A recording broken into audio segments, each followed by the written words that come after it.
सुबह जो है ना हाँ।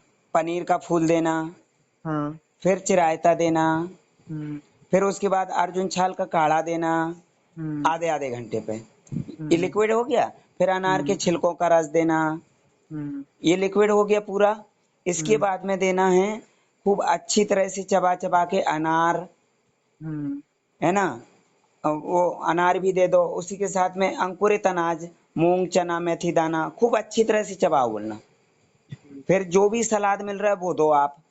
हम्म। घर में जो भी हो, ककड़ी हो, टमाटर हो, प्याज हो, चुकंदर हो, बोलना चबाते रहो। हम्म। फिर सभी तरह के जो फल मिल जाए मौसमी फल, वो दो हम्म। चबा चबा के खाना है।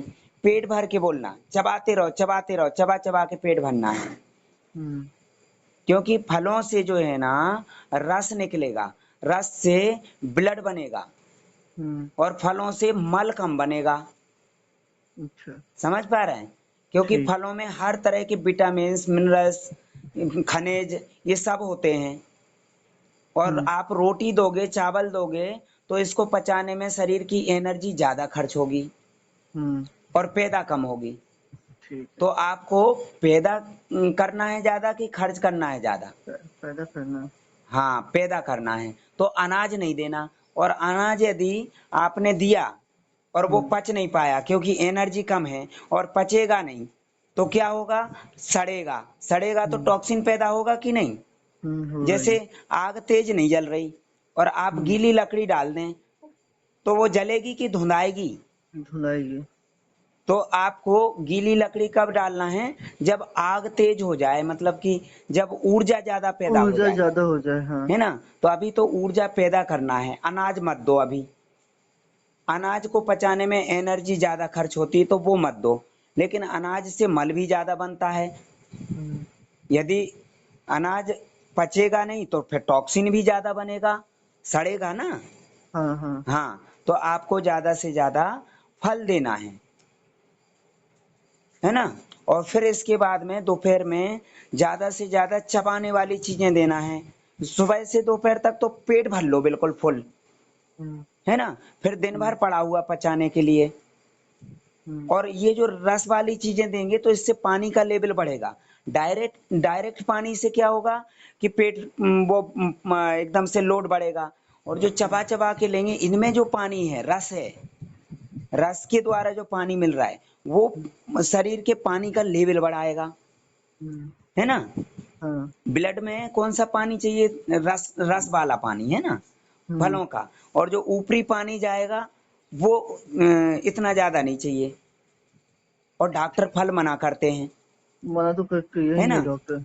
और ये फलों से गैस नहीं बनेगी और अनाज से गैस बनेगी। तो गैस बनेगी तो बीपी हाई होगा। आपको गैस हम्म। बनने वाली चीजें ही नहीं लेना, बीपी नॉर्मल रहेगा। आप देख लो, 2 दिन करके देख लो, 2 दिन में बीपी नॉर्मल आ जाएगा। और दवाई नहीं लेना किसी तरह की। ठीक। और दोपहर में ज्यादा से ज्यादा चबाने के लिए अलसी लो, हम्म। मुलेठी लो, हम्म। गुड़ चना लो, हम्म। है ना। ये मुरमुरे ले लो, मखाने हम्म। ले लो। बीच में यदि लेटरिन आई, पेट खाली हुआ, तो बेल का शरबत दे दो, केरी का हम्म। पना दे दो, पतला सत्तू दे दो।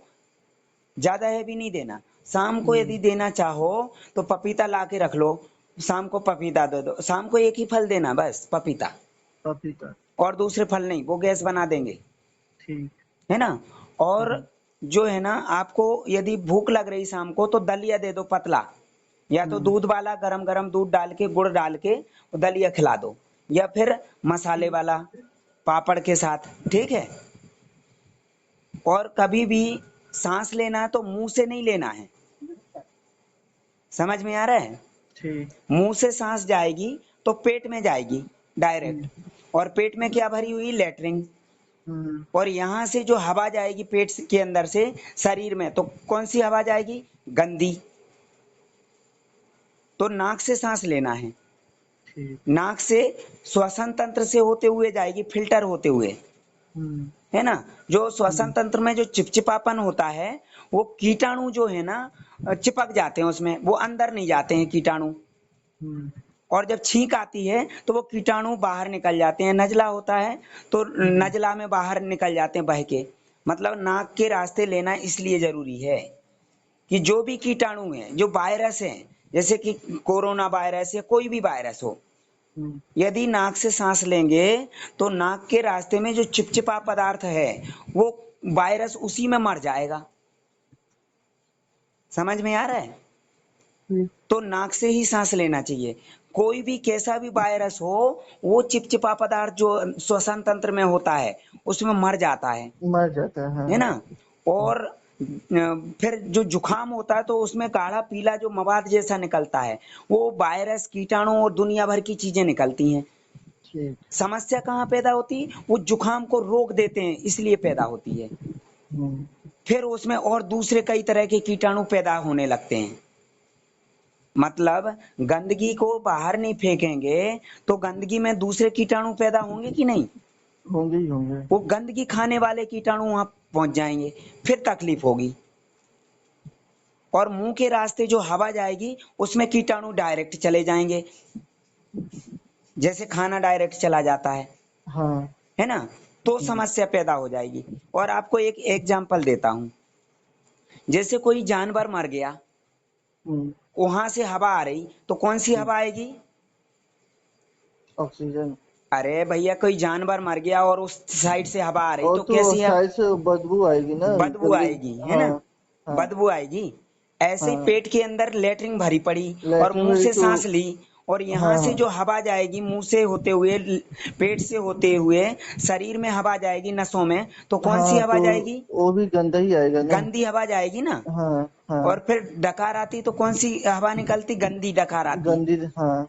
और नाक से जो हवा जा रही, शुद्ध हवा जा रही, जैसे शुद्ध कहीं हो जाए। कहीं बगीचा लगा हुआ है हम्म फूलों का, गुलाब का, वहां से हम्म। हवा आएगी तो कौन सी हवा आएगी? शुद्ध आएगी। शुद्ध हवा आएगी। तो आपको कौन सी जगह से सांस लेना है? नाक से। बगीचे की तरफ से, हाँ हाँ। कि जहां गंदगी पड़ी उस तरफ से। नहीं नहीं नहीं, उस हिसाब से कैसे लेंगे? तो कभी भी मुंह से सांस नहीं लेना है, नाक से सांस लेना हम्म, है ना? और कोई भी वायरस वायरस से डरने की जरूरत नहीं है। ये हमारा जो भय होता है, डर होता है, ये हम्म, वायरस है सबसे बड़ा डर। ये जो दिमाग में जो डर है ना भैया, हम्म। ये सबसे बड़ा वायरस है। आप एक बात बताओ, कितने साल से इलाज करा रहे थे? 3 साल। 3 साल से, है ना? उस समय हम्म, क्रेटिनाइन कितना था? 6।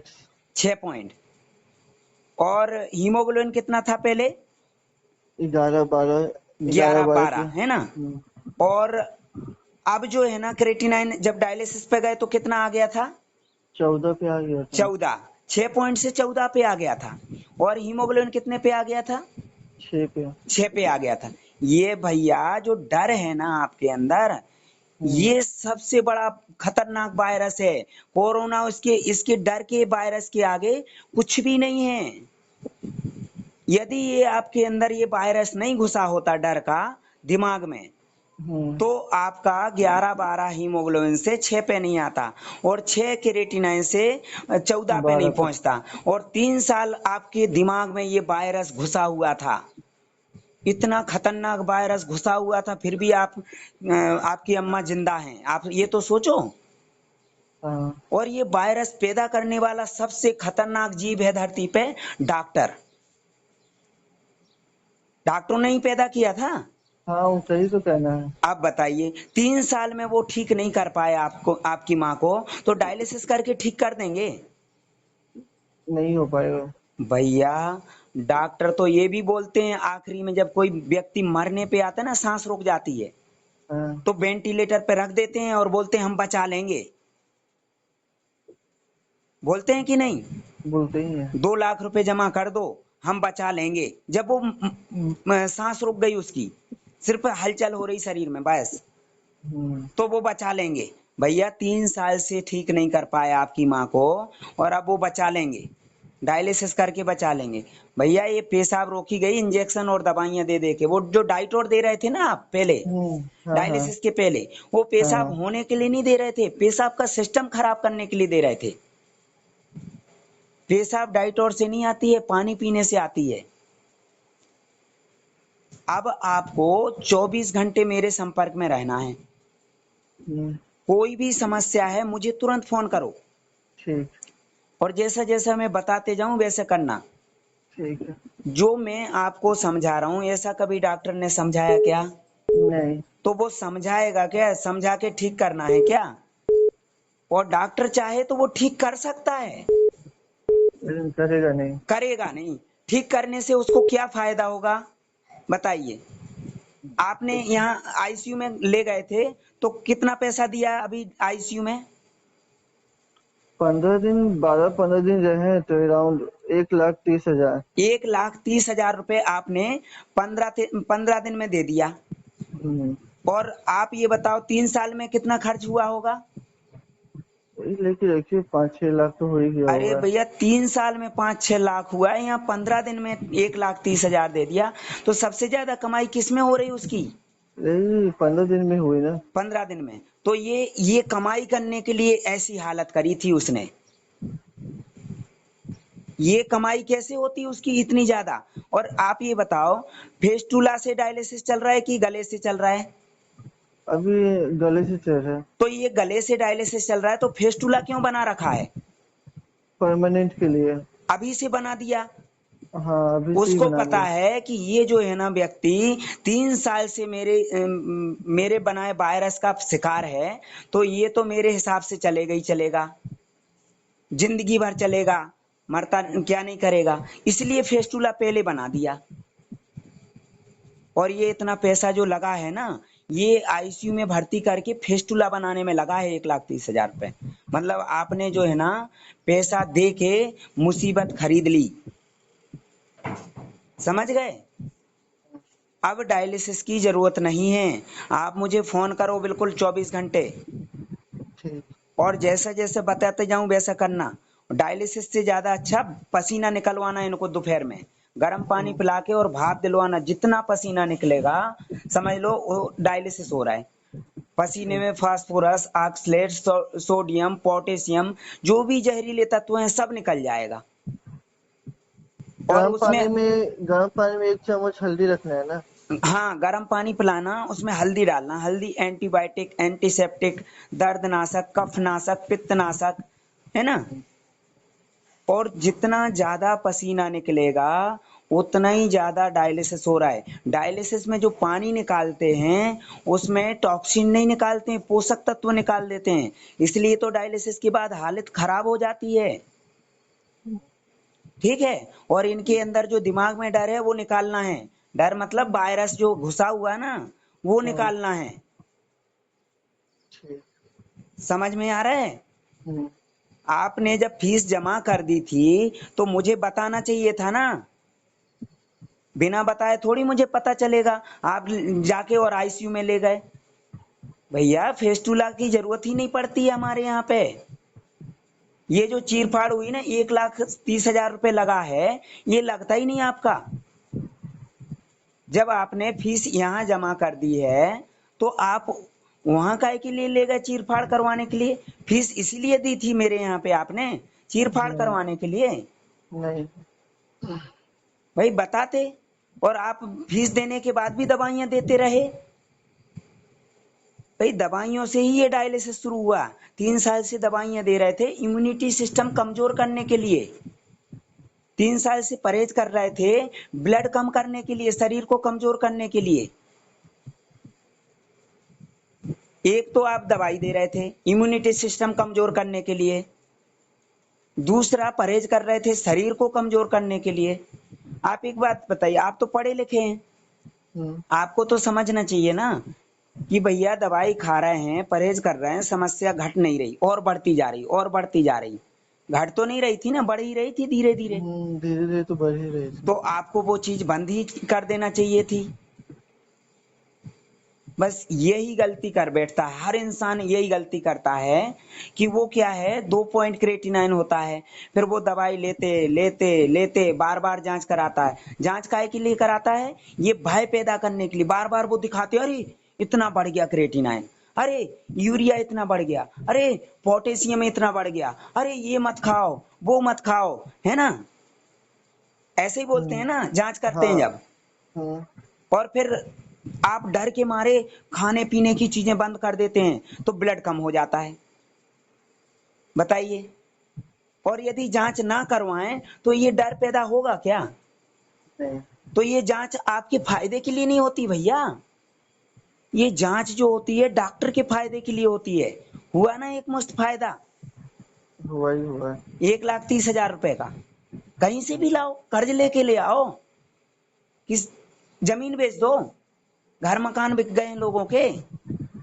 अब एक बात बताइए भैया, आपने 1,30,000 रुपए 15 दिन में दे दिए, है ना।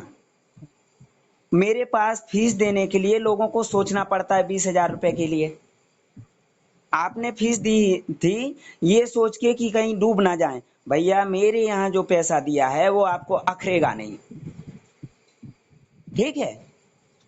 आपकी माँ की किडनी खराब नहीं है, ना ही किडनी खराब है, ना ही किसी तरह का कोई अंग खराब है। सिर्फ आप ध्यान रखिए हीमोग्लोबिन 12 से ऊपर पहुंचाना है।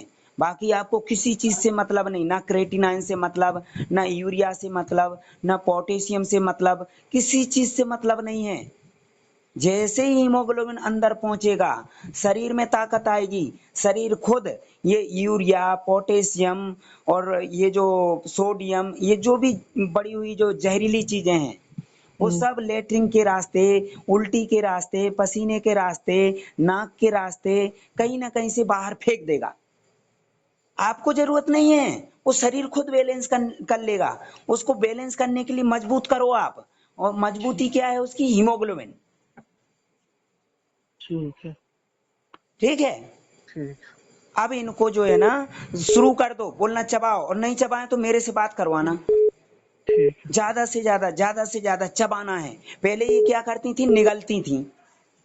खाना खाते समय पानी पीती रही होंगी पहले, हाँ पीते रहे। और उसके पास डॉक्टर के पास ले जाने की जरूरत नहीं है। अभी डायलिसिस शुरू हुआ है भैया। हम्म। हाँ, तो ये फेस्टूला देखो उन्होंने पहले से बना रखा है। और जैसे फेस्टूला पहले से बना रखा है ना, जब व्यक्ति मरने पे आता है तो दूसरे की किडनी ले लेते हैं, क्योंकि ये तो मरने वाला है, ये मर जाएगा तो वो किडनी देगा, वो आ जाएगा इस बेड पे, खाली बेड हो जाएगा तो। ठीक है, मेरे पास इमरजेंसी कॉल आ रहा है। ठीक है। ठीक ठीक ठीक। हाँ जी, आप शुरुआत करो, फिर कोई समस्या है मुझे बताना। ठीक है।